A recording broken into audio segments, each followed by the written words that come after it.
Hi, I want to welcome you to Better Horses TV this week. I'm Phil Haugen. I live in Weatherford, Oklahoma, and you're here at our training facility.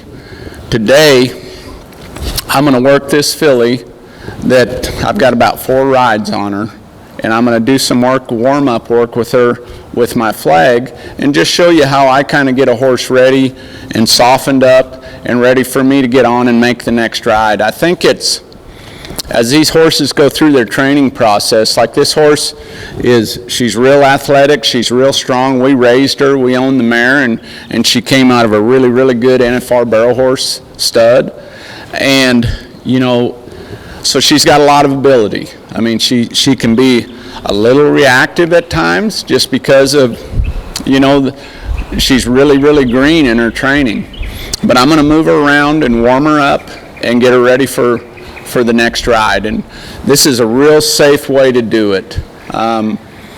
Horses, you always want your horse to be using the thinking side of their brain when you step up in that stirrup. They only have 2 thought processes. They're either thinking or reacting, okay? And so I want her focused on me, which just like there where she walked off, she's not focused on me. She's looking at everything else. So this is going to be a great warm-up for her. You'll notice that I have my bungee tie down on her, which is just a light leather strap with a rubber bungee that hooks to a hobble on that snaffle bit and to the ring on the cinch. And what that bungee does, it discourages head elevation. As long as her head stays in the position I want it, there will be no pressure on that bungee.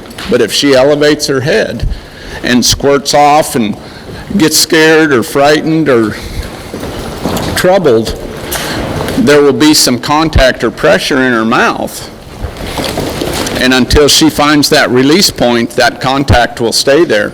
But as soon as she finds that release point and her head comes down, there'll be instant release.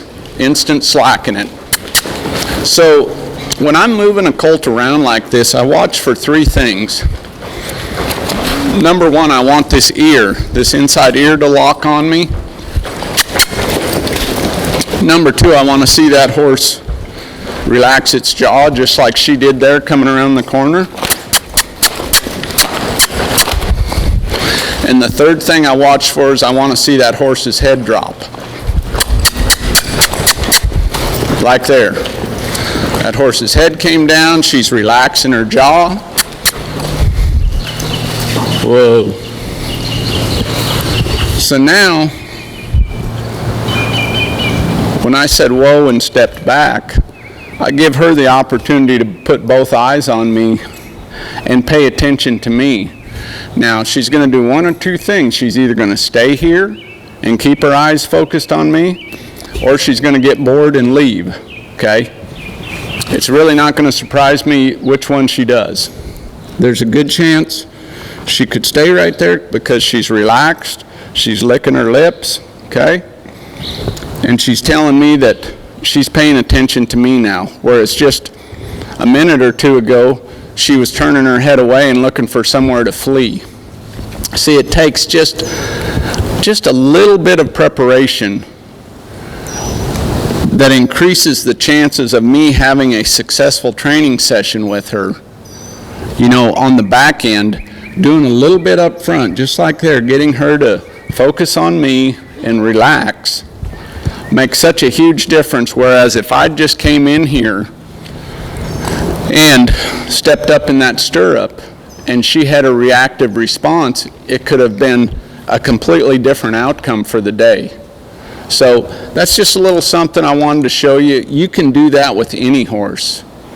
You can have a 10-year-old that isn't paying attention to you and take them in a round pen or any kind of a pen, work with them a little bit, stimulate that thinking side of their brain, and give yourself a much better chance to have a successful training session that day. Because here's the bottom line, we need to get better every day. Every day we need to progress in our training. That's my training tip for this week. I appreciate you joining us. Visit us at philhaugenhorsemanship.com to look at our upcoming schedule. Go to our Facebook page or check us out on Instagram, Phil Haugen Horsemanship. Once again, I want to thank Ernie for having us on this week. Appreciate him coming down. And you have a great week of training, and God bless you.